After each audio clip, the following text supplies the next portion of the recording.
You're listening to Season 6 of the Three Angry Giant Fans of the Jet Fan podcast, sponsored by Carolina Beer Temple. Join us weekly as we complain about our team's dismal performances, the shenanigans in the NFL, and other assorted nonsense. We also give our pet peeves and answer listener questions. Check us out on YouTube. Go to our website, angryfootballfans.com, and subscribe to our podcast wherever you get yours. We have a lot of fun doing this. We appreciate all the support. Go Jets. For Boney the snap, Crawshaw, the rookie, will hold it. Will once. 39-yard field goal for the win. He got it! Denver's won!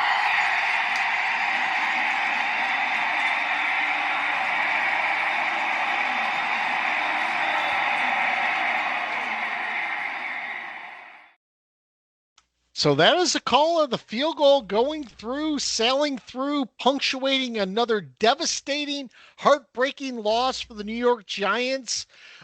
Historic loss. We'll get into that point. We are the Three Angry Giant Fans of the Jet Fan podcast. It's your host, Scott, Giant Mike, Cardone, and Jet Fan Novak. And guys, I was at a loss of words at the end of that game. Again, a game you should never lose, a game that well coached you will never lose, and a game that I'm frankly pissed off coming out here on a Monday night, not seeing any changes happening from a coaching standpoint, which I think is ridiculous. We haven't seen a change in a kicking situation, which might be the most ridiculous thing because that's the easiest thing to do. I'll tell you this about the kicking situation, though. For fuck's sake, we got Yingwei Ku on the roster, and we're sticking with our foreign national player that has an exempt status. It's like, for fuck's sake, you can't find a guy who has any type of historical data in the NFL. You don't have a proven kicker you can't sign. They're hanging out there. Greg Joseph, for Christ's sake, is still out there. Scott, he was 6 of 10 at Chowan University in 2022. I mean, why wouldn't you have him out there? The guy is money. Chowan. And then he went to Rutgers, for fuck's sake. And he was 12 for 18 in his senior year. That screams NFL. I don't know if you guys remember, but during our text thread, but right as the fourth quarter was starting, but bear in mind, of course, we all know we had a 19 fucking point lead. I said, I will watch this fourth quarter in just fear and anxiety. I don't know if you guys remember like reading that one, but because you just, with this team and this league, you just know that the game is going to get it's just going to come down to, it's just going to come down to the wire. And it's this one, guys. What's amazing about this game, we just did this a month ago with the Dallas Cowboy game. We just went through this.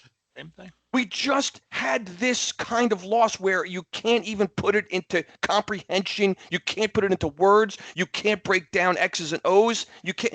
And every time I think I can't get any more devastated or shriveled or reduced to sawdust, they still somehow this New York Giants team just somehow stomps on. Now I'm now vaporized into thin air. There's nothing left. And this is a very anticipated pod. I can tell you that right now from like friends and family and people that want, the pod's going to be great. I said, you know what? And for all our listeners, and I'm going to do my best tonight to try to get through this emotionally because it's still only been 24 hours and it's still raw. I'm just crushed right now. Like for people like this, this isn't my job. I don't do this for a living. I don't get paid to do this. Like I'm not Sal and BT coming on like WFAN and doing this. This isn't my fucking job. Like I'm just a fan. You know what I mean? Like I'm a fan. Like, and I'm just a devastated and crushed fan right now that I don't know how to put into words how to talk about this game. I just don't, guys. We just did this. And we've been doing it now year after year. This team finds the most excruciating ways to lose football games. I'll pause there, guys. No, you don't have to pause there.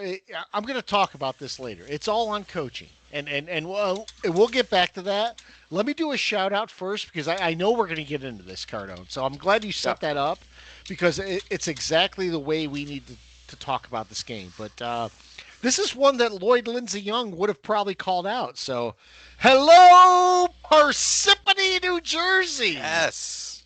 It's population 23,000.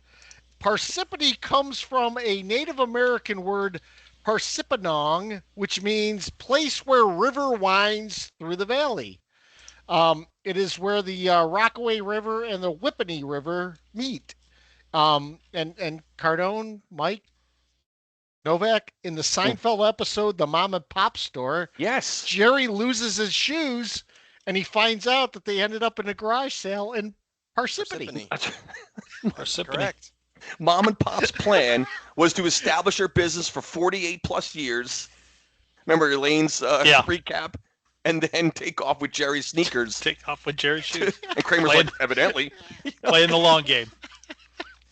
So Parsippany was one of those. Cardone and I grew up in New Jersey. It was one of those areas where you just don't know quite where it was. You know, Parsippany, Whippany, New Brunswick. It's sort of like this like weird part of the state where it wasn't really defined or something. I don't know. Yeah. It's a great place, great town. I've been there. It's awesome. But wasn't New Brunswick where Rutgers was, though? It is. Well, Piscataway. I think. Right. There's there's multiple campuses, but Piscataway and Parsippany were always like confusing. The two of them. Which one was which? Yes. Yeah. Where was which one? Yep. Yeah. So, guys, we're going to get into this. Cardone already had a bunch of fervor on this, but historic loss. I mean, it's another in a string. Teams were 1,602-0 when losing by 18 or more points, with less than 6 minutes left. And now it's 1,602-1. So yet another devastating record. And put that aside. For me, it's time to clean slate. I mean, these are coaching errors. When you can't close out a game in the fourth quarter, when you can't come up with a way to clean out the clock, that to me is on Dable.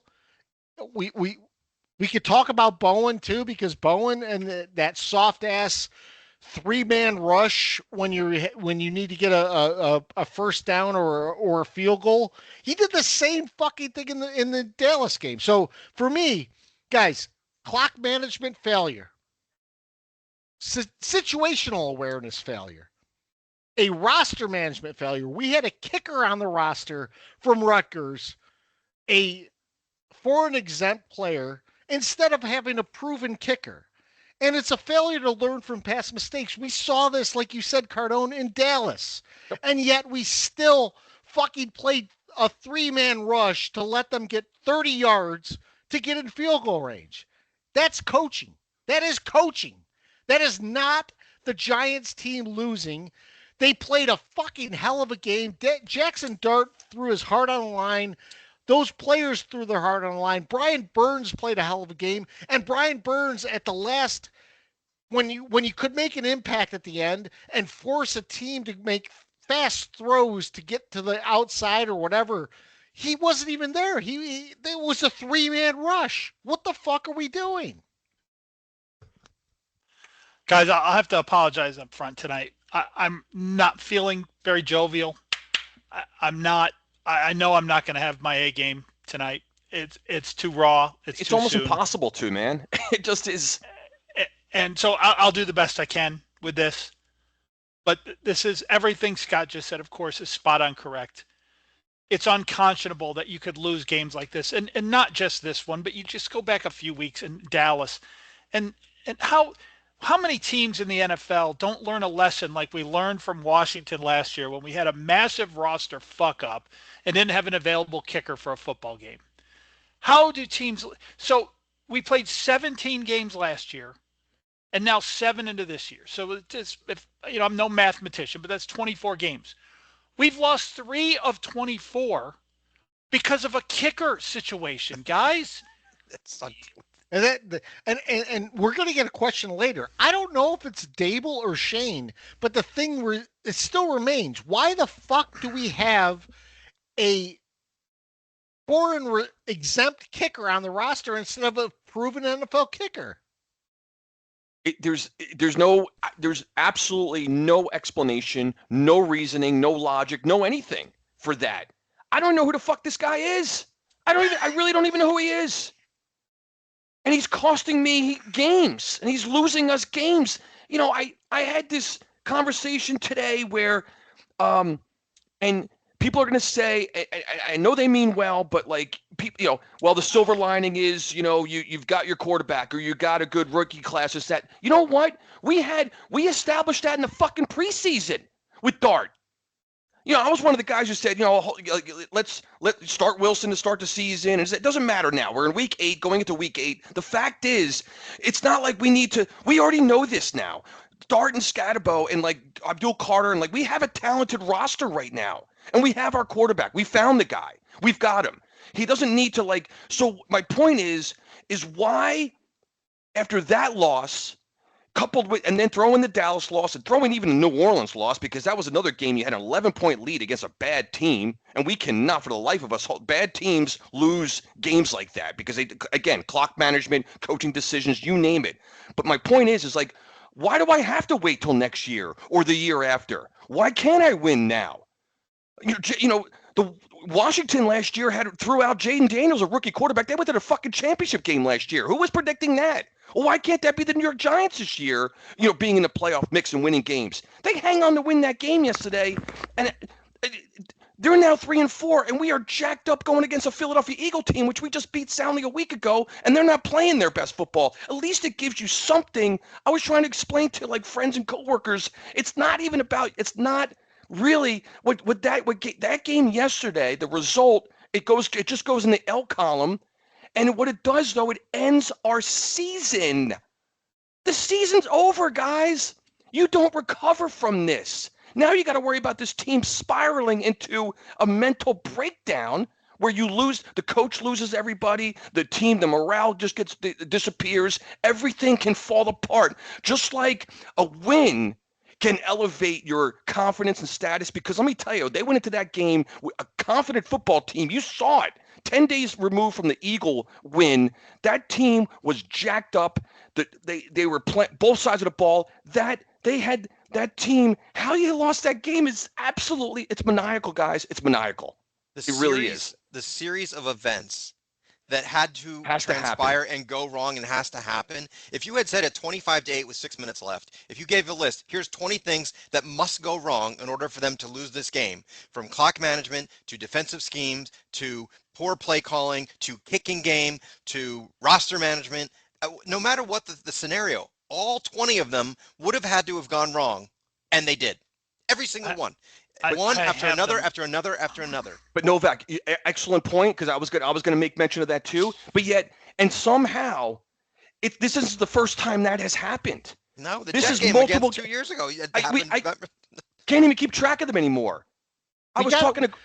We got a clean house because, you think about it, Cardone, like you said, this isn't the first time. It's not the second time. It's not the third time. We're wasting Dart. We're wasting Scatterbo. We're wasting Carter. We're wasting Burns. We're wasting Neighbors with a coaching staff that can't, sustain a winning tradition. My only issue with that is, you can fire the defensive coordinator and the offensive coordinator and blame them. The buck stops with the head coach. He's a coach too. I think we need a clean house. Yeah. But on that 3rd and 5 call where Dart threw a pass, are you out of your mind? What are you doing? You could have knelt down. The Broncos would have had to burn their timeout. Now they're out of timeouts. You punt. You're still up 10 points. Game's over. Points. You're up 10 points with 5 minutes to go. Even if it was an incomplete pass, that was a bad call. Interception exacerbated it, but an incomplete pass is stupid. All you do is run the ball. That's it. And That's punt. all you had to do. Yep. I told you guys, with 6 minutes left, I turned it off. I was like, I got my daughter's home. I'm going to focus on her. I come back. They lost. What? I couldn't believe it. You go back to the Eagles game, which we held on and won. But Dable tried to choke that thing away with a 10-point lead. He has no idea how to coach with a lead. He doesn't have a clue. And we don't know the inner workings of, did the Giants have a timeout when they came out after the field goal? Yes. After they kicked the field goal to take the lead. Yes. And the Broncos had one the ball. timeout left. So, Dable's kind of lighting up Bowen after the game, well, fuck, Dable. You saw 3 down linemen when they trotted out there. Call a fucking timeout. Yeah. And go over 100%. to Bowen and go, what the fuck are you doing? Get Burns on the line of scrimmage. Get Thibodeau on the line of scrimmage. Are you nuts right now? Not to mention, Novak mentioned it. I've got a list here of things that had to go exactly right for the Broncos. And every one of them did. I can get into that later. But one of them on this list is that pass by Nix sailed. And there happened to be a guy standing. There wasn't even the guy he was throwing the ball to. Why is that not intercepted and run the other way by the Giants? It goes to a guy falling down on the ground with an orange jersey on. Get the fuck out of here. How about tipping it? You don't need to intercept it. Tip it. Knock it away. The ball is not going to the guy who caught it. It was the exact, a little bit longer. This one was for 29 yards on first, 29 yards over the middle of. It was the exact same play we saw against the Dallas Cowboys. It was the same exact fucking thing. It's maddening. As soon as that ball's complete, I don't care. Like the game, the game, it's over. Yeah. It's over. Like you're not stopping them at that point. And they were still only on the 48-yard line, but I'm like, as soon as the game's over, man, they're going to kick and every one of those, it's unbelievable. I'm reliving these plays in my head, guys. I couldn't sleep last night. I woke up in the middle of the night. I couldn't fall back to sleep. The game was in my head all day today. I couldn't get rid of it. Because again, it's a season-ending loss for what reason and how? How? And you're right, Cardone, when you said that. And I was one of the people that texted about the silver lining. I was trying to make you guys feel better. But you know what? You're 100% right. You should not have to win despite your coach. No, I know, because and like I said, you're not going anywhere with a great quarterback and a shitty coach. You're not. Nope. A lot of it doesn't. Again, a lot. Yes, a lot of messages, a lot of texts. People, and everyone is, just like you said, trying to just, hey man, hey guys, make you feel better than that. But as you guys know, Novak, as well too. Like these kinds of that kind of loss, which we've had countless ones now. There is no. You can't. Don't try to console me. Don't try to make me feel better. Don't try to. And I'm not being a dick about this. I'm really not. I'm just saying, it's not possible. First of all, and it's not. First of all, it's not necessary because we'll get over it. I'll get over it. I'll go on. It's, you know what I mean? But at the moment, it's like, don't even, please, just don't even, just knock it off. It's not, it's just not. Literally, the title of my pet peeve tonight, Cardone, was "Don't try to console me." So yeah. I guess. I didn't know that, Mike. I'm not trying to steal.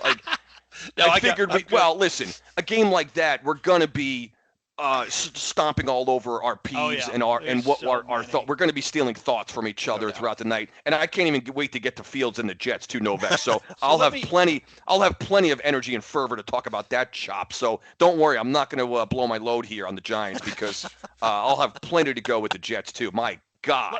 Let me roll down this list that I made of things that had to go exactly wrong for the Giants and right for the Broncos, right? So, and I'm sure there's ones I missed. I literally made this off the top of my head 5 minutes before we got on. So, before the Broncos deflection touchdown, which would have been on this list if we didn't then get one back. So I erased both of those. I took them out of my memory.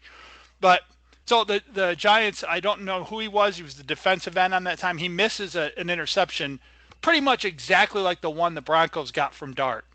That interception ends the game.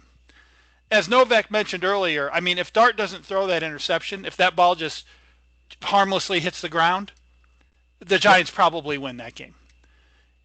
Or better yet, I mean, I don't know if you guys saw who he was throwing to back there. It was Theo Johnson again, and he was wide ass open. I mean, if Dart could have got that ball over that guy's head, we might.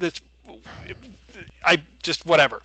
I don't know if you guys saw on the, I think it was the second to last Broncos touchdown, Evan Ingram holding the Giant guy out of bounds at the goal line, just not letting him get into the field to play to make the tackle, which he absolutely would have done. And the camera's he's right in the middle. It was a steal. The officials in there. It was a steal out block. They kept calling it a steal out. But he's holding him with both hands. Yeah. Of course, the first mixed extra point, Then Dable going for 2 and chasing the points instead of just kicking another extra point. Then the second missed extra point, which was huge. Peyton going for 2 times that were both too early, and the motherfucker gets them. Just give us a break on that shit, by the way. That they were both too early to go for 2. Of course, if we don't drop, you'll never convince me that if we don't drop 8 on that second to last play, we are talking about a win right now, and we're sitting here making jokes and woo, that was a close one, but no, can't be that way. I've already mentioned the ball that was overthrown by Nix, but caught by some random guy who was running a clear out behind it anyway. And then Dart scoring on 1st and goal instead of 2nd and goal or 3rd and goal, which had that happened, that probably would at the end of the game too. That's stuff I came up with off the top of my head in 5 minutes. Every one of those, 1, 2, 3, 4, 5, 6, 7, 8, 9, 10. That's 11 things. 11. That had they gone the other direction, we're talking about a win right now. And Mike, I'm going to add to that because a lot of that was coaching. So all of it was coaching in my mind, except for the missed extra point. And that's on the GM for not having a better kicker. Look, I understand our kicker missed that extra point, but Dable going for 2 when we were there at 19 or whatever. 19-0. 19-0. You would have 19-0. So you go up 20. There's not much of a difference between 20 and 21 because at that point you need 3 touchdowns to beat you. Yeah. There is a big difference between 19 and 20 because at 19 you don't need 3 touchdowns. You need 2 touchdowns and a field goal. Yep. So Dable going for the 2 actually screwed us from a math standpoint.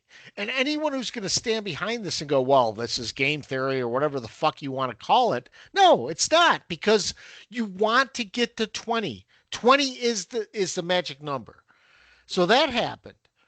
And that's why I look at all of these failings as being on coaching, because when you're there with 6 minutes left or 5 minutes left or whatever it is, put aside the Dart interception. If Dart does not throw that ball, if we run the ball in that play, and then we punt it, we have a 100% chance of winning, which is what AWS said. AWS said we had that anyway. AWS has been out of function this week. It's they had a blowout or whatever, and yet we still would have won. I don't get it. I need to go back to just again the decisions for Peyton to go for 2. Guys, this has been going on since the 2002 wild card loss to the San Francisco fucking 49ers when Jeff Garcia came back from 24 points down. I cannot fathom the 2-point conversion success rate against the New York Giants. It is unconscionable. You guys, I know Giant fans that pay attention that know it is. I don't even sniff at the idea that we're going to stop at 2-point conversion. I'm already thinking in my head it's like automatic. And 2-point conversions are not automatic, but against us they are. Yeah, they absolutely are. It doesn't make sense. 2-point convert. It doesn't. And it's right, Mike. I mean, we've been seeing this, and you guys know exactly what I'm talking about. That 0-2 wild card game for 23 years ago. Yep. It's still that's what it felt like. This game felt like that, where where the team needs 2-point convert. In this case, they didn't even need them. And telling you guys, even if one of those they don't convert, the Giants go on to probably win. They go on to win this game probably. Yeah, that's what I mean. Any of them. Yep. And if you look at the decisions by both coaches in this game, so Dable chasing points, which we know is bad against a great defense, man, you got to take every point you can get. So we know that's bad, right? But if you're Sean Payton, you're playing another team who doesn't have an NFL kicker. Missing those 2s puts you back on level ground with the Giants. Use your advantage. Your advantage is you've got a kicker. But it doesn't matter when other teams do it, Cardone. It doesn't matter when other coaches do stupid shit because they get away with it. They always get away with it, and it doesn't. If for some reason, I don't know. Yeah. And maybe the numbers won't show what I think to be true. As far as the 2-point conversion, against the Giants, but it just seems it in these instances where the game these comeback games, the Giants, it's amazing how every single fucking one of these 2-point conversions succeeds against the New York Giants. I can't for the life of me even fathom or figure it out. Let me throw this out there before I forget. I'm sure you guys saw this. So another record, right? I mean, we just keep doing this every year in these types of losses. Broncos 33 fourth quarter points were the most points in the fourth quarter by any team that had been shut out in the first 3 quarters in NFL history. There it is. And guys, getting 33 points in a quarter period requires a lot of fuck ups by the defense, because how do you allow that to happen? There's so many, like we've talked about before, clock stoppages. There's so many things that keep a team from doing this, and yet they scored 33 points. 33. Well, but it's not like you got a touchdown in the first second of the fourth quarter. Right. They only had like 8 with like 6 minutes left. Yeah. Yeah. Well, here's the other thing. Like, there's keep in mind, Novak, on top of that, the Giants scored 2 touchdowns in the fourth quarter. We still lost. Yeah. So here's the thing too. I mean, put this into account, and this is where I say it's coaching. We have a first down at the 1 with 44 seconds left. Yeah. A first down at the 1 with a timeout in hand. And we run the ball immediately to score. Now, I know you need to score. You need to score to take the lead. But you can't fall forward, take a 6-inch gain or whatever, get back up, run the ball with like 30 seconds left and try and get another first down. I don't understand our thinking there, where and Dable was adamant about it. Dable wanted the touchdown right away, and when we did get the touchdown, they were reviewing it. He had called timeout. It's like, dude, you got 36 seconds left. Why are you doing this? I'll disagree with you, Scott. I know the Giants. If the Giants take a knee there, they're going to fumble the snap on the next play. I get that, Mike. I get it. You gotta score. I mean, if they stop you, then that's just like gravy. That's like, oh, cool, they stopped us. But I do get that, but you can't intentionally, like, I saw someone today say take a knee, like come up under center and edge forward and take a knee, and I'm just like, But the thing is, you have a timeout. I would go forward, try to make 6 inches or whatever. Yeah. You have a timeout. That timeout is essential here. We never really used our timeout. What happens if you get a false start and you got to go back 5 yards? Oh, right. You guys would be ripping the shit out of the. Yeah, I just Novak, think intentionally. I get that, guys. I get the argumentation against this. The problem is, though, that Dable was so adamant about taking that timeout and making sure that we scored. He didn't even need to take a timeout if we did score. No, he should have sat there. You know, I'll give you that part of it. Like, Dable didn't seem to understand the game situation there of how maybe being an inch short wasn't really a bad thing. Yeah. I give you that. No doubt. But I don't agree with trying not to score on that play. And I know what you're saying. You're not saying take a knee or lose yards. You're saying push forward, but just kind of fall down when you cross the 1 yard line. Because we've seen defenses just like give you the touchdown. You know what I mean? No, like I would definitely say, look, if the Red Sea opens and they are going to let you score, then maybe you think about taking a knee on the 1 inch line instead of scoring, if no one's there to molest you or anything. But if they're playing straight up defense, you just gotta try to score. On top of that, you can't assume a missed extra point in that spot. No, you can't. But you also can't assume that you have the kicker that you have, and that again goes back to roster management, whether that's on Dable or Shane. Guys, I know we're beating this to death. Let's talk a little bit about the Jets. Fields went 6+ quarters without getting to 100 yards passing. They finally put Tyrod in. Tyrod comes in, immediate deep throws. Now the Jets did lose this game, but Tyrod really he played okay, and you know what? I'll tell you what, the Panthers are ripe for the picking there. It was look. Here's the actual stat. At halftime, he had 6 quarters of a net positive 10 yards in 6 quarters because of the sacks. That's what he had. And again, The week prior, what did Aaron Glenn say he wished he would have done differently? Would have tried a Hail Mary because why not take a shot? He had the same exact situation and he sat on the ball again going into halftime. I mean, he doesn't learn. He's clueless. He's lost. I don't really have a lot of fervor like Cardone for the Jets anymore because they're so pathetic. Yeah. This is without a doubt, and you know the history of this godforsaken franchise. This is the lowest point ever. Worse than Kotite, because that's saying a lot, man. Absolutely, it is, because in the Kotite era, they actually used to score a little bit because they had Neil O'Donnell and Boomer Esiason. There was somewhat of a hope, even though Kotite was such a pathetic coach. This is the actual low point, and it's not just coaching; it's the culture, it's the organization, it's the coaching, it's the staff. Like you guys, I got on Shane for Neighbors goes down, you have nobody else. We did the same thing. We have Garrett Wilson. We got a bunch of stiffs running around there. Johnson from sales, Cardone, right? Guys, Reynolds, Johnson, Smith, where's Reynolds, Johnson, Smith, and Wilson? Well, I mean, where's Thomas and Brown? The most boring, pathetic, disgusting display of offensive football I have ever seen. Again.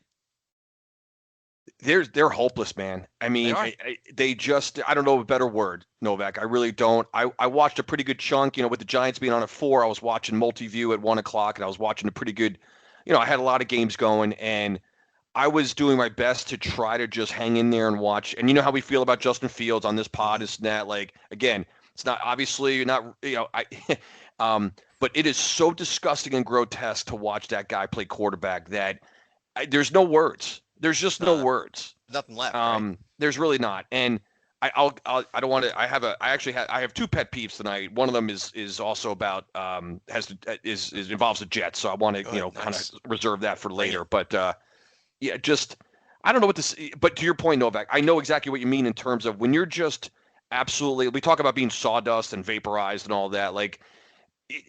The Jets, they're on another whole level in the league by themselves. They really are in a league by themselves of futility and just patheticness, right? I mean, they're the worst organization in all of sports. Forget the league. I mean, there's not a worse organization in the United States of America of professional sports. You have me convinced now. I know you brought this up a week or 2 ago, and now I'm convinced. Wow, this team certainly can go 0-17. They really absolutely can. 100% they can. Yeah. And the biggest indictment of Fields to me was that they benched him. 2 plays later, they got Tyrod Taylor lofting the ball 40 yards down the field. What does that tell you what they think of Justin Fields? Yeah. He wouldn't have tried that if they had a gun to his head. I just don't understand the reluctance. Yeah.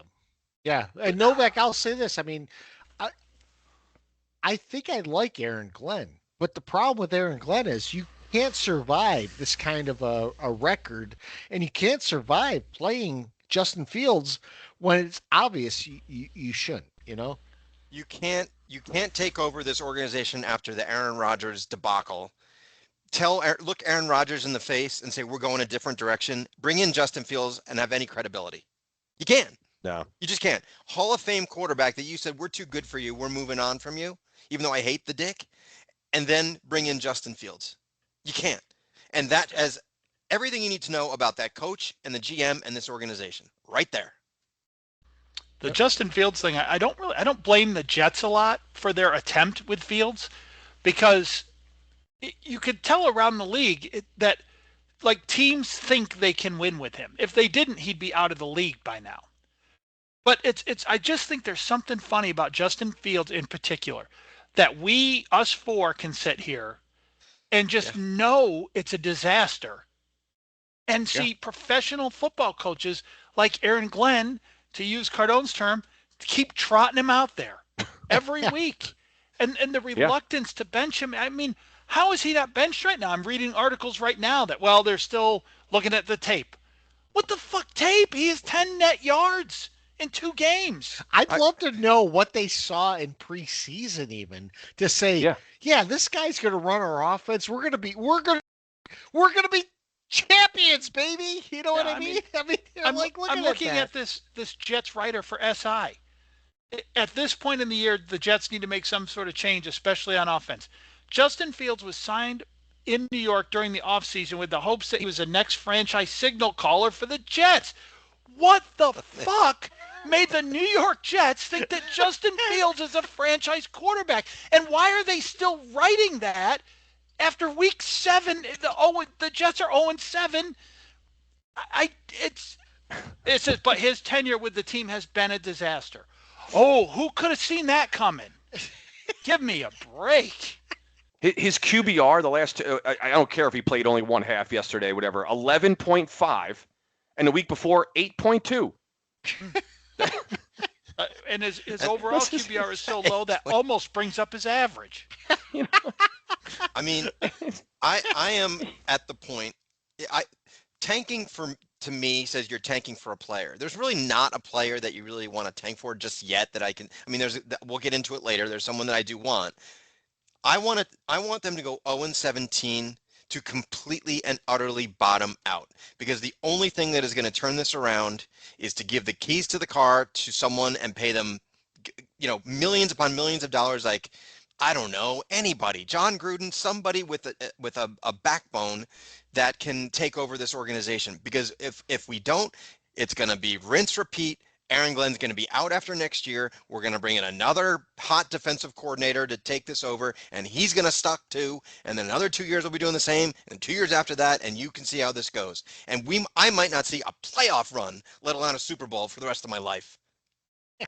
God, I just think you give Tyrod Taylor the keys to the offense in a week to prepare. Yes, get a win. I think the team will win some games in that scenario, but bringing him in at halftime is not really fair. But you're right. I mean, when you see him come in and they start throwing the ball downfield all of a sudden, well, if they acknowledge that part of their problem is they're not throwing the ball down the field enough, and I submit to you guys that they're not even really calling different plays. Tyrod's taking shots. Fields is afraid to.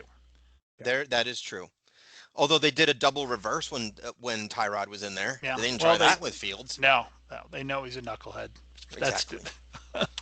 And then he's looking at that stupid iPad on the sideline. Get out of here. Get out of my life, Fields. Who's looking at an iPad, trying to figure out how he can get to 12 net yards. Yep. Give me a break with an iPad.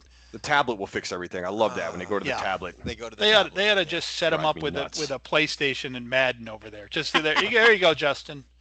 Oh, yeah. Kyler Murray would do all that.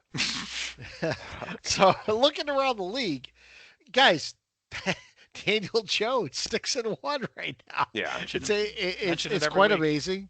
Jaden Daniels got hurt, hamstring pull. By the way, CJ Stroud 2.0. It could be CJ Stroud 2.0. That's a good call. By the way, guys, we're recording on a Monday, and on a Monday I'm watching the Lions play. But by the way, there's 2 Monday night football games, and one of them is at 10 o'clock tonight. It's the Houston Texans and the Seattle Seahawks. And if you're the NFL, you're telling the Houston fans, who, by the way, are only an hour away from the Eastern timeline, fuck you. Because it's 8 o'clock for the Houston fans when that game starts. So that game's going to get over about midnight. Joe Flacco is the quarterback for the Bengals. He got a win. The Dolphins, by the way, are imploding. The Dolphins, I really don't know what's going to happen there. Mike McDaniel should probably be fired, but Tua and some of the things he said and some of the things former players have said about Tua, it's getting ugly there. Yeah. And one other thing I'll bring up, and this is sort of a sad thing, Doug Martin, who was the muscle hamster, running back, he died this week. And if you think about that Tampa Bay team, you now have him, Vincent Jackson, and Mike Williams, who are all dead before the age of 40. It's pretty sad. Yeah, some stuff's coming out about that now, which I'm not going to get into here because I don't want to make any assumptions, but it's not good. No. He got arrested in police custody in Oakland. So I don't know what happened there, but it can't be good. Going back to your list of things, we, and you should, and should I, complain about our GMs and decisions that they've made. how in the hell are the Browns trading to inner division for a 5th-round draft choice for Joe Flacco? I mean, what are they doing? Did they owe them a favor? I mean, what the hell? These franchises that can't get out of their own way just can't see. Like First, by the way, did you see the stat? They showed it, I think, on Thursday night telecast. First time a division opponent has traded a starting quarterback since Craig Morton from Dallas to the New York Giants in like 76 or some shit. Craig Morton. That was the last time. It doesn't happen.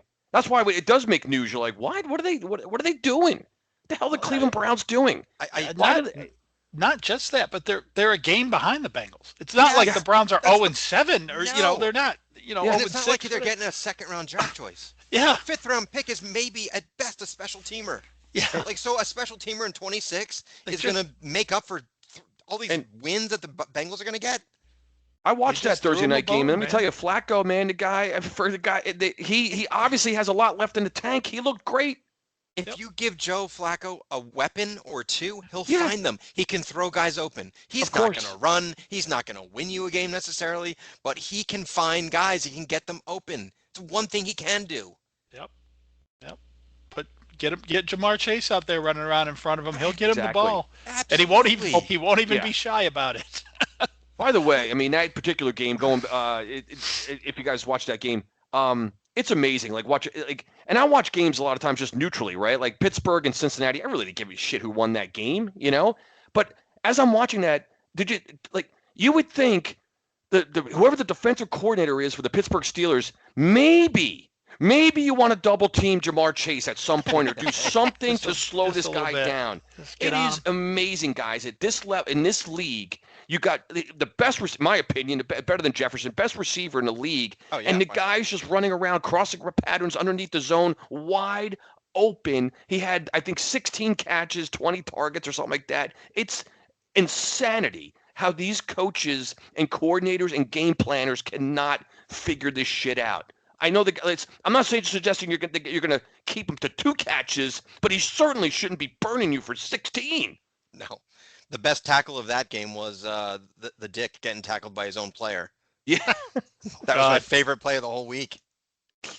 And then the Dick coming up all pissed off. And I loved that. What an asshole. So, any pet peeves, guys? I'm gonna go. I'll start with. Are we jumping? Are we skipping over predictions? Actually, let's do predictions. So we have the Giants, Eagles, and the Jets, Bengals. Yep. All right. So here we go. From last week, I'll give you guys a quick update here. Is that Novak changed his picks off air, but we allowed it. They allowed it. In my defense, I was trying to bring humor to the pod, and I was doing the trying to get it wrong on purpose with the tie. Yeah. I appreciate you guys giving me grace on that. So I did. Yes. I did text you picks on Friday or Saturday. So we all picked Denver. And we all picked Carolina. We look like geniuses by picking Denver, by the way. Yeah. And we all, Kansas City came through for Cardone and I, New England for Cost, and the Chiefs, not the Raiders, for Novak. That's right. So we all had a 4-0 this week. So Novak goes to 16-12. Wait, no, I didn't update that yet. Sorry. 17-11, it sounds like. 20-8. Oh, 20-8. Oh, even better. Yep. There you go. 20-8. Novak goes to 20-8. Mike and Scotty Cost remain tied at 21-7. And Cardone is 23-5, which is very, very impressive. I know that's something. All right. Impressive. So this week, I guess I start then, right? You're going to start, Cardone. You're going to start with either the Giants at the Eagles or the Jets at the Bengals are our two games. This is easy. You can tell where I'm going to go with this because I'll start with the Giants and Philly. We're not sweeping this team, right? We beat them. We know what we did to them a couple Thursdays ago. That in itself, just demoralizing loss. I don't know how the Giants rise up in Philly. Because Philly's going to go on to they're going to go on a winning streak now. So I think the Giants keep it close just because I feel like the Giants can score some points now, whatever. I just threw down a score without thinking that much about it, just giving the Philly to win 27-20 Eagles. And then the Jets, I wanted to almost give them 0 points, Novak and crew here. Cincinnati rolls the Jets 30-10. And then my lock, this is the first time I've looked at this team. I've barely finally give me Indianapolis over Tennessee because Indy. This Indianapolis team, we talked a tiny bit about Daniels. They're just rolling, man. They're just rolling. I don't see them slow. I don't see them getting slowed down by the Tennessee Titans coming in with a classic AFC South matchup. So, that's right. We have another one. Yeah.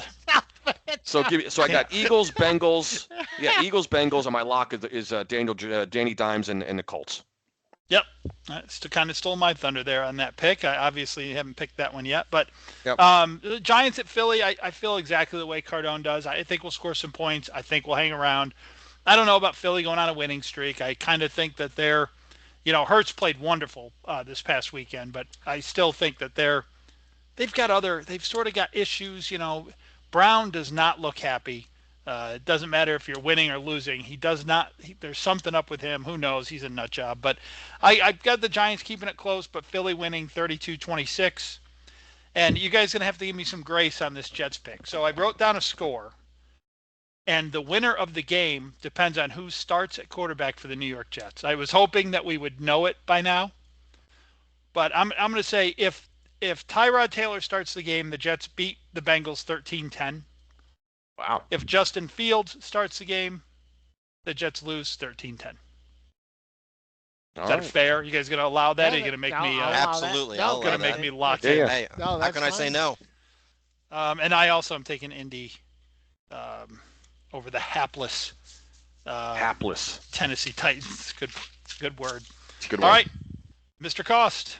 So, I really want to pick the Giants, and had they not blown last week, I think they beat the Eagles. This is a really tough game to come back from. The one thing we didn't mention when we were talking about everything before, I feel confident we have our franchise quarterback.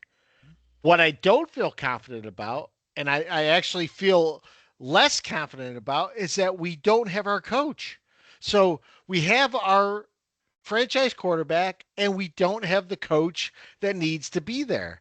And that's why I think we're wasting Dart, we're wasting Scatabo, we're wasting Carter, we're wasting Burns, we're wasting Neighbors, whatever it is.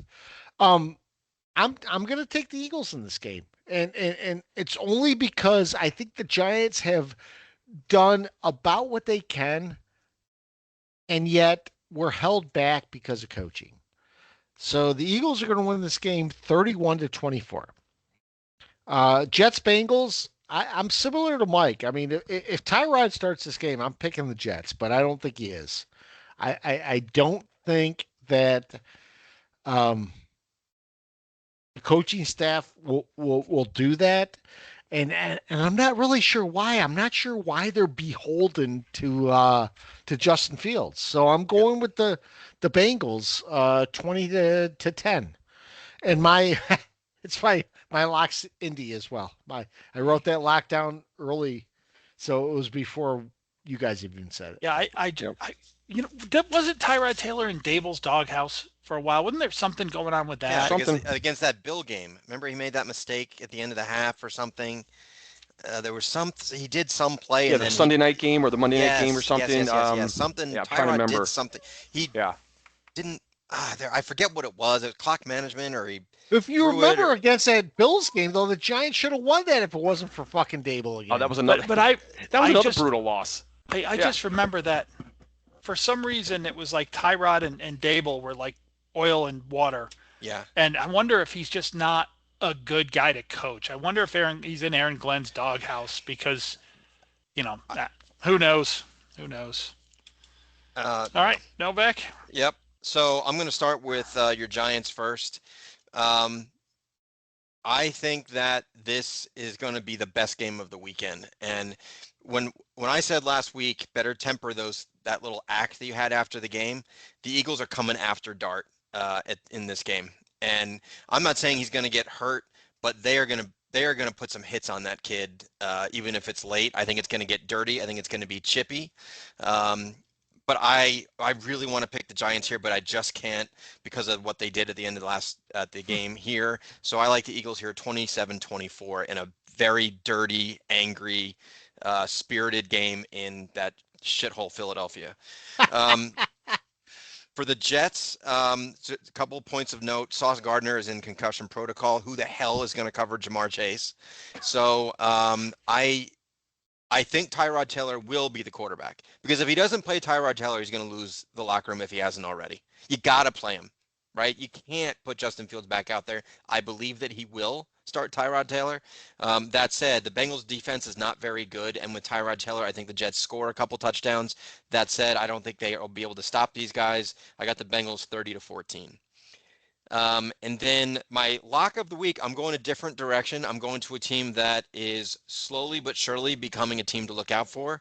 And that, as much as I hate to say it, is the New England Patriots, and I like them over the Browns.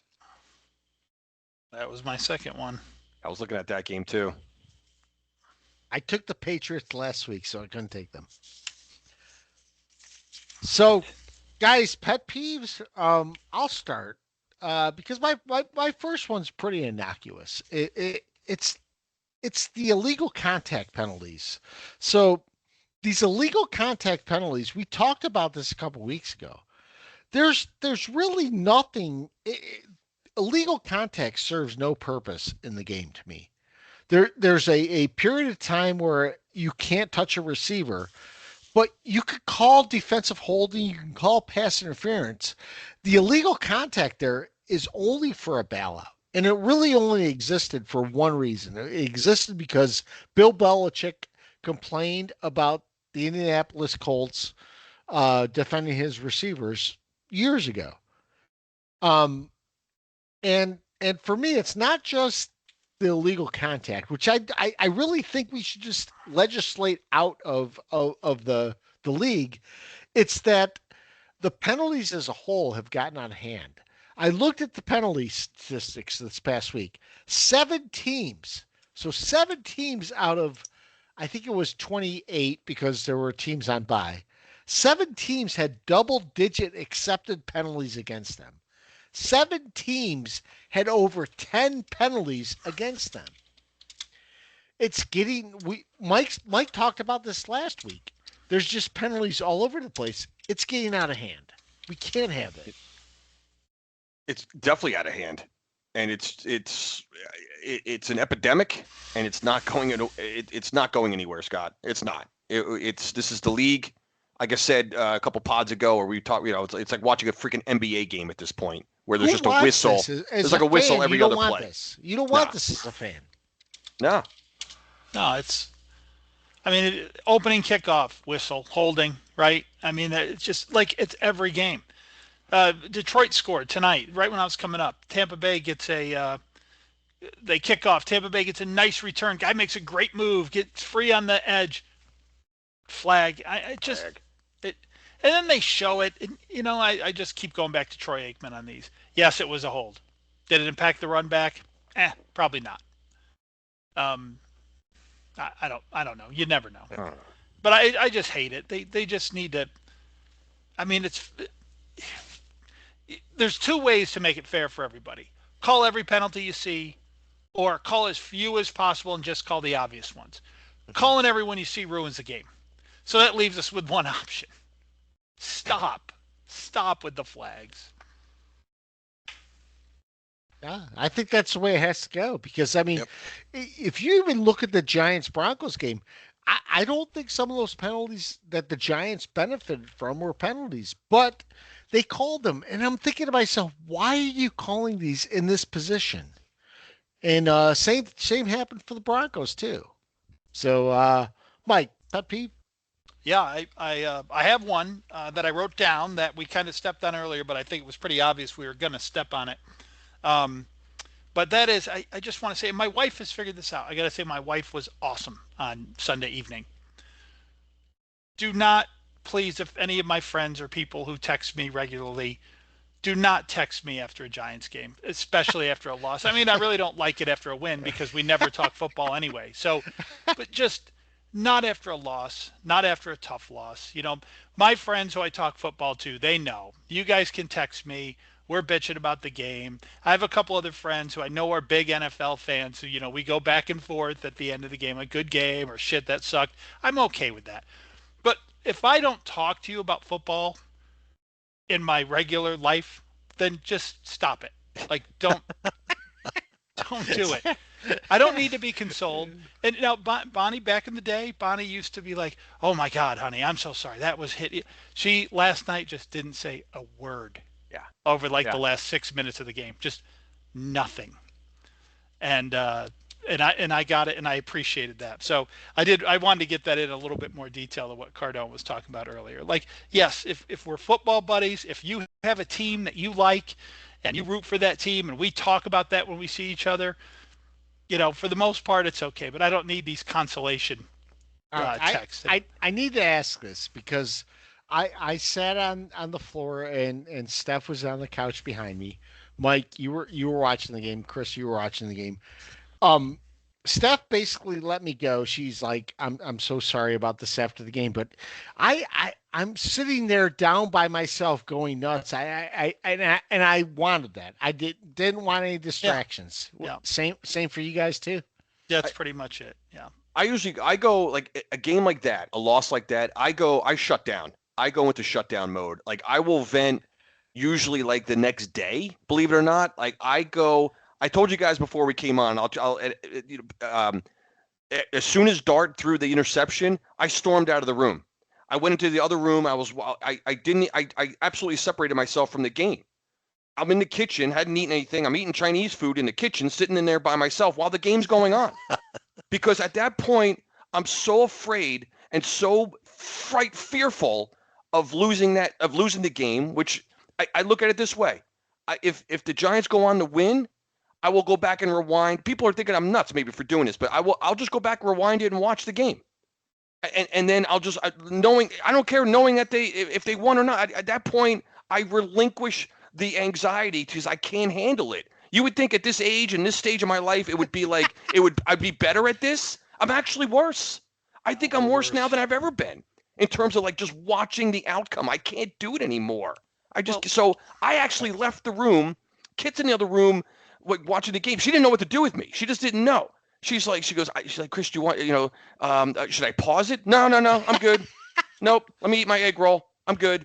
Do you want to come in? You're on the 1 yard line. I'm like, what am I doing on the one? I said, like, shouldn't we be taking knees? What are we doing?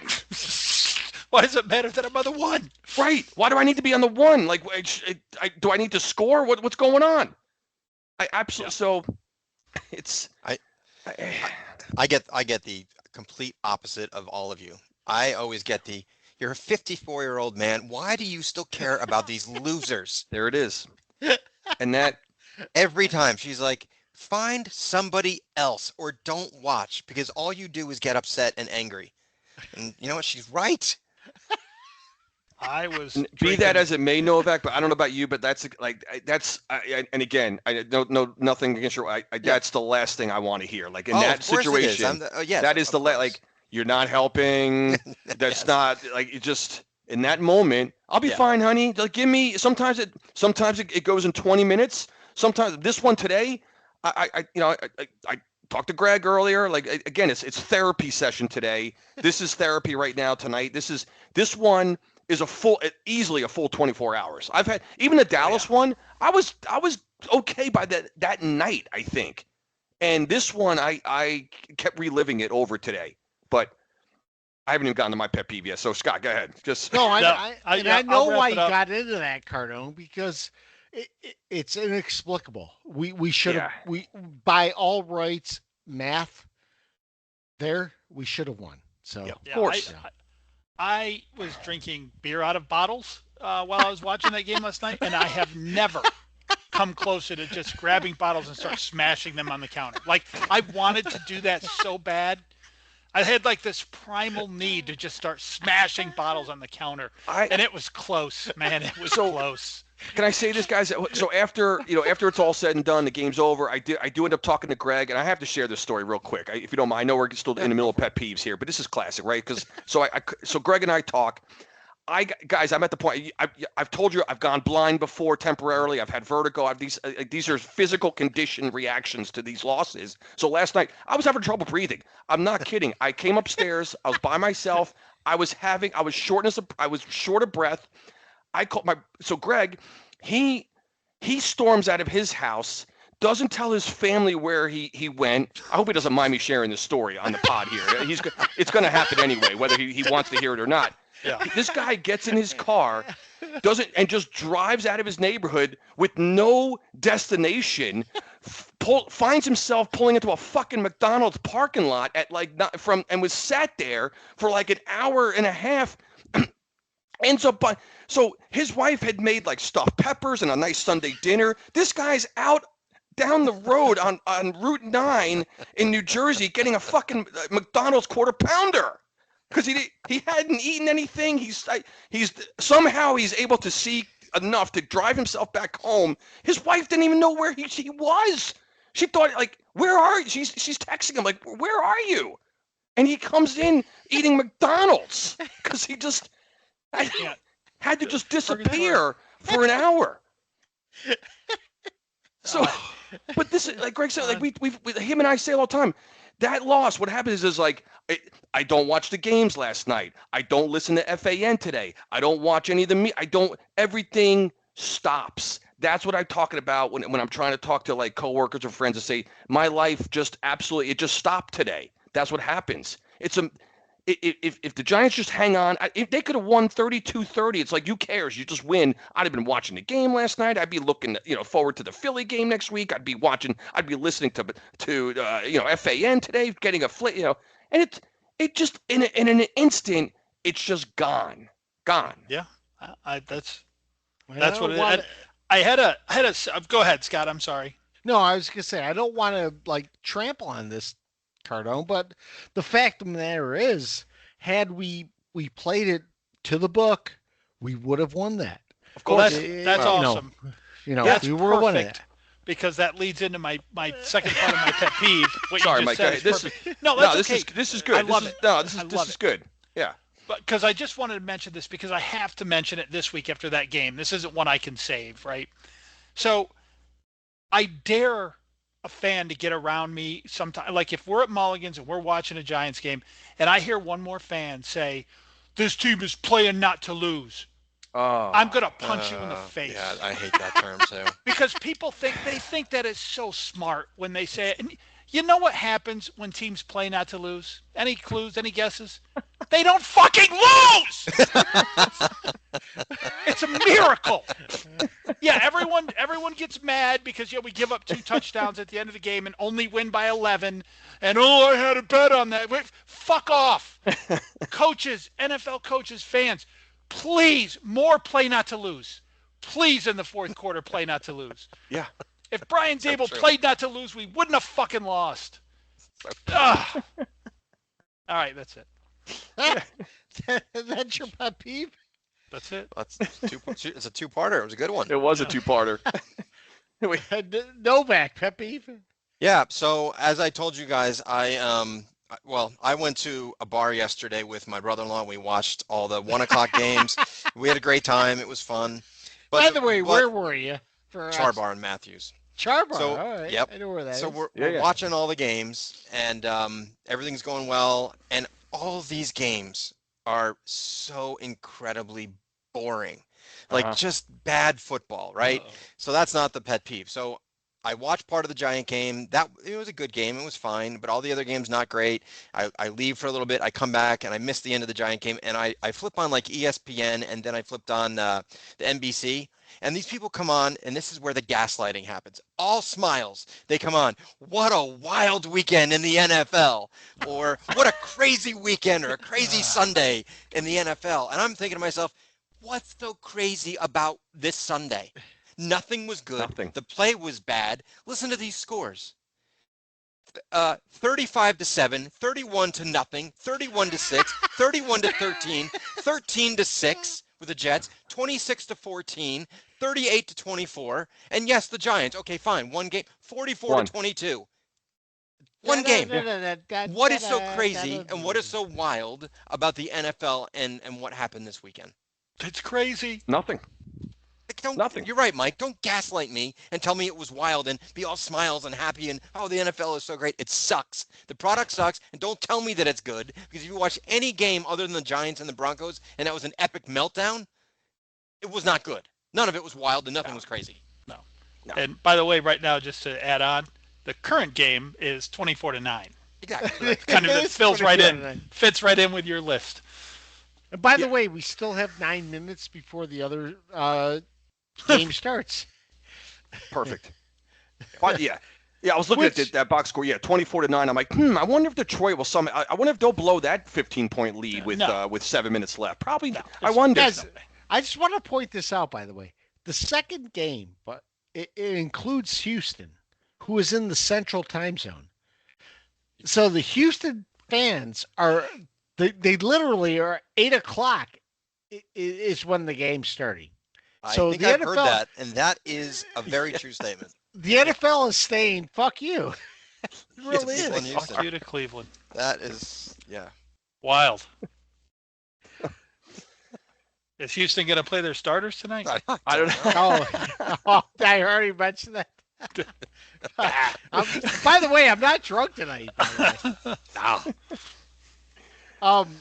So guys, we got a bunch. Wait! Let me do my last piece. My last piece. Go ahead. These are quick. Because I mentioned. I think I've said I was going to mention the Jets. Aaron Glenn is a pet peeve of mine tonight. Yes, and bring it. Not because of what his play calling or any of that fact. The fact that this arrogant asshole, and I know we all remember from last week after that Denver game, you overheard the reporter asking Aaron Glenn specifically, is Fields your QB1 next week? And he had the balls and the arrogance and the nerve to look that guy in the face and say, what kind of question is that?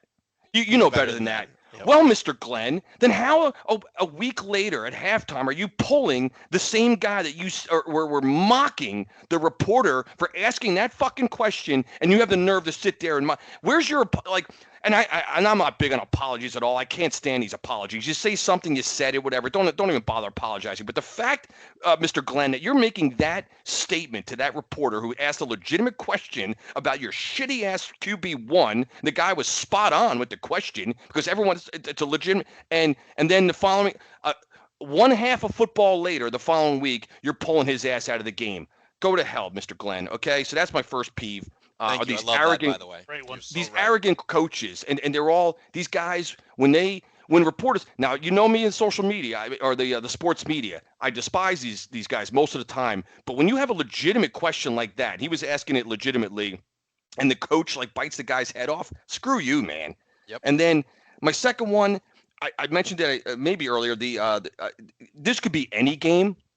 The way these games. So I was watching the Bengals-Steelers Thursday night because I love watching the Dick lose, or at least attempt. Hopefully he loses, and it panned out that way. So if you guys remember, he throws that 65-yard pass, whatever, to Freiermuth to take a 1-point lead with 2:21 left. 2:21. We all know. We just saw it with Denver yesterday. You only need fucking 33 seconds in this league to come back with no timeouts. Yep. The Pittsburgh Steelers sideline, the celebrating that they were doing with a 1-point lead, 2:21 left, jumping around like it's Christmas morning, and 10-year-old kids. I'm like, what are you doing? Rodgers was doing the same thing, hugging his lineman, doing this. I'm like, I go, when are these players going to learn? I just want to see these guys come off the field after a score there and be like, okay, man, let's go, D. Let's get a stop. Let's go. Nope. They're walking around like the game is over, the game is won. I'm sick and tired of seeing, this goes for almost every sport. I am sick to death of watching, particularly though, NFL sidelines, these guys whooping it up, jumping up and down like losers after taking a lead with any kind of time left. And how many times have we seen the other team come back down and kick the game-winning field goal, and then what? They look like idiots and losers. I'm just sick of it. But I was loving the fact that it was Rodgers. I have friends that like the Steelers, so it's not that. It's just how we feel about the Dick, And anytime that guy loses, that's awesome. So he was jumping, he was celebrating like a loser on the sidelines, and they end up 2 minutes later, field goal Bengals. Have a good night. See you. Totally agree. When are these guys going to learn? They don't. It's 30 seconds. Unless you're up 2 scores with 7 seconds left, don't be cheering. Yeah, there has to be literally even in that. So Cincinnati, even after they kicked a field goal, still had to survive a Hail Mary from Rodgers. Yes, exactly. After that, it still wasn't over. No. With whatever time there was left, I think it was. I don't even remember. He got it in the end zone. He did. Yeah. I mean, it's incredible. So these games are never over, and these sidelines, they just don't learn. They just don't learn, man. Like they're jumping around like you said, a 2-score lead, the game's locked up. Tired of seeing it. It's hard to imagine that when we grew up watching this game, if you scored to take the lead with 1:30 left, the game was generally over. It used to be. Yeah. Didn't matter if the other team had timeouts. It didn't matter. If you scored inside 2 minutes to take the lead, you probably won over 80%, maybe even more than that of the time. But guys, listen to this. I mean, just earlier tonight, we're asking Jackson Dart to take a knee while he's fucking losing. Yeah, this is what it's come to. Because you can't give the ball back to the other team. It's insanity what has happened in this league. It's really stupid.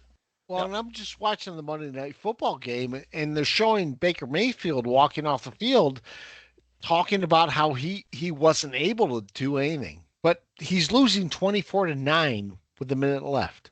What can he do? He can't do anything. Can't do anything now. No. So, guys, we got some questions. We got Peacock asking Peacock Corner asking if it's crazy to think that the Giants and Cowboys in Week 16 is for the division. And I'll say this: look, we talked about this last week. It's crazy to think the Giants are going to be playing for a division anything this year, especially the way we lost against Dallas and the way we lost in Denver. Unless we get rid of our coaching, which I don't see it happening, we're done. If he's talking about last place in the division, yeah, we will be playing for that. So it could be a division for the Cowboys. I mean, they could be playing for the division against the Giants. I mean, it's possible that offense is really good. That's true. Yeah, they could be. I don't think it's possible. I kind of said last week, and it's all about not that we lost. It's how we lost, right? Obviously, because we all picked Denver, right? We all picked the Broncos. And I think when I picked them, I even said, this is going to be a year like this, where we lose to the Saints, beat the Chargers, lose to the Saints, beat the Eagles, lose to the... It's just going to be a year like that because it's a rookie and quarterback, but it's the way you lose that game. And I just don't think there's... Yeah. Through those ups and downs, I don't think we're going to find enough ups to be competing for a division at the end of the year. I think there's 2 or 3 more huge wins by this Giants team on this schedule. And I'm not even saying 2 or 3 more wins overall. I'm just saying there's like 2 or 3 big surprise wins on this schedule. You're going to compete in every game. Yeah. And you didn't for years. I think you'll be in every game. I don't think you're going to get blown out unless Dart gets hurt, and then Dable obviously couldn't coach his way out of a paper bag if he gets hurt. He'd quit. So we also have a question about, not having a capable kicker on the roster. Is that a Dable or Shane issue? And I really don't know. I will say this: we have Yingwei Koo on the roster. He was not activated, so I think Shane did his job. And I think this is another option where Dable just didn't have the right talent management. It's an organizational failure. That's what you're saying. Dable has every right to say, "Don't give me an Irishman from Chowan University to actually win a game against the Broncos." You have the ability as coach to say, whether it's Shane's decision or not, I don't want this guy kicking for me, and we're actually still competing. We're 2-4. Yeah, I had no idea Koo was on the roster. Oh, Koo was on the roster. Yeah, because I didn't see it either. I was making this a Shane problem. But if Koo was on the roster, then Shane did his job. Well, I think the thing is, if you play this kid, whatever he was from Rutgers, who's an international player, you can have a 53-man roster. If he doesn't play, you have to go to the 52 like everybody else. So you we'd get the have exemption for citizens. international. You could guess what, you guys? could put You get him an on extra the special plastic. teamer. Oh, great! That's Yeah. going to win you a game. Yeah. The other thing is too, we could put the guy that's a kicker on the exempt list, and then we can put Koo there. So it really doesn't matter too much. Can I make one point about the roster for the Giants? Get rid of Russell Wilson. There's no point to have him on that roster. Winston has a great relationship with Dart. If Dart goes down, who do you want to see? Jameis Winston or Russell Wilson? I know. It's a good point, man. Get rid of him. Yeah. At this point, he's not going to see the field again, so why have him? If he picks up a ball, the stadium is going to go nuts. Like, get rid of him. He does nothing. I did. He picked up a ball and started throwing on Sunday, and I was like, holy shit. I know. Oh, my God. So true. Yeah. So Peacock also asks, Novak, Rodgers is the Jets QB this year. How many wins? 6. So it's an interesting question. I think we've seen 2 games where we would have won. We would have beaten the Panthers and we would have beaten the Broncos. And I think you would have beat the Steelers. We would have beaten the Steelers, Yeah, if he was on that side of the field. Yeah. So I think 6, maybe 7 wins if we had Rodgers, which is what I said earlier tonight. So that's an indictment on the coaching too. It's an indictment on the organization. All of it. All of it. So my friend Mike asks, this is for you too. If the Jets pick number 1, who do you want? I want Mendoza from Indiana, and I'll tell you quickly why. He is, and take this with all due respect, he is like an Eli Manning in an interview. He's a bore, and that's what the Jets need. They don't need flashy. They don't need, another Zach Wilson who's, hooking up with MILFs. They need like a boring guy who can win and complete passes. And I watched this kid. And they need talent, and he's got it. Like, I've watched a couple of his games, and he's accurate. He's tall. He's like 6'5", stands in the pocket. He can run a little bit. He reminds me exactly of Jared Goff. It's exactly who he reminds me of. That's exactly the type of player they need. We don't need some nut job running around, like, trying to run for 25 yards. We just need competency. And so that's what I want. He also asks, the Giants scoring 30-plus points. Do we really want that to be the Giants? Do we expect that? Or is there going to be a difference there? And I'll say this.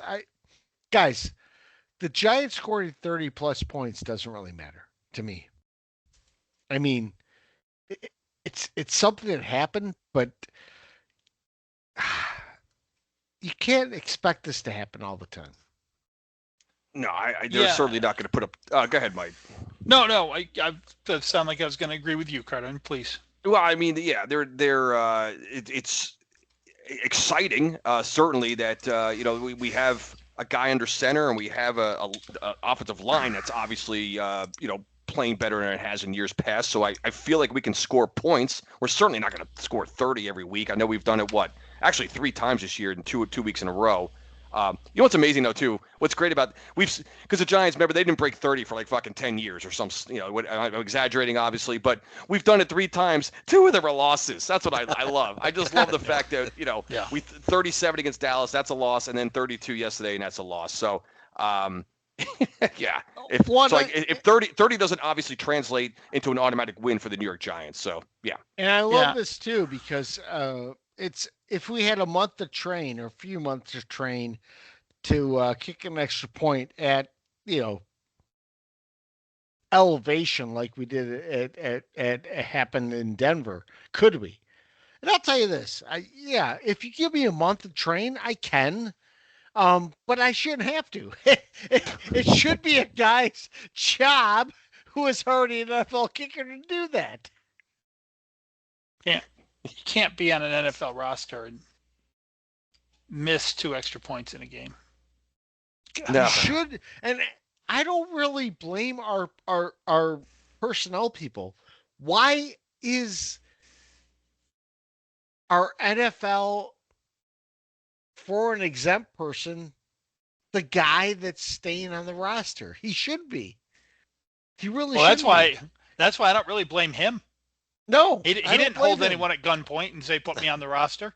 No. I don't know how he got there. I'm going to blame him just to pile on, but yeah. His longest NFL field goal is 39 yards. Didn't he wear number 99 too? 99. 98. Get out of here. A kicker wearing 99. Shut up and leave. What's he doing out there? Oh, God. It's just pathetic. So, Mike asked one last question. This is more for our Mike Hisman. What's your most memorable Dead show or song? Grateful Dead. Yeah. First of all, if you're a Dead fan, you know about Dick's Picks, which are it's a compilation, live show compilation, and Dick's Picks Volume 8 is from Harper College in Binghamton, New York, in May of 1970. I don't think it's a great show, but I just found it cool that it's from Binghamton. Well, Harper College, of course, is now SUNY Binghamton, so just changed the name. So I always like that one. I always get a kick out of listening to that one. But probably my favorite show it's San Bernardino, California, 1977, and it was the debut of Terrapin Station and Estimated Profit in the same show. I hear that one all the time on Grateful Dead radio. My favorite all-time Grateful Dead song is Althea. Oh, awesome. Novak? I actually was at the last Grateful Dead show at Giant Stadium before Jerry passed. It was June 19th, 1995. So that was by far my, I've been to 3 shows. That was the best, only because I can say that I was there. Yeah, that's awesome. It was a great show, and I'll never forget it. I have no say you've been there moments.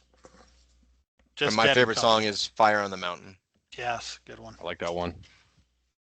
You guys got anything else tonight? I just hope the Jets win. I just want to say I want them to win, and if the Bengals decide to not play their starters, that would be very helpful to me. I'm just saying. And I will say this. I really am ambivalent whether I want the Giants to win or not. I don't know if I do.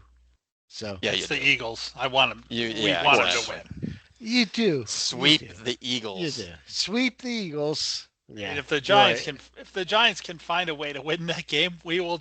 This is like it never existed. And this week will just be.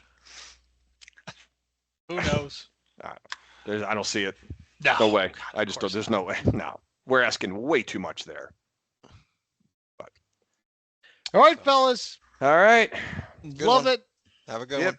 Have a good one, everybody.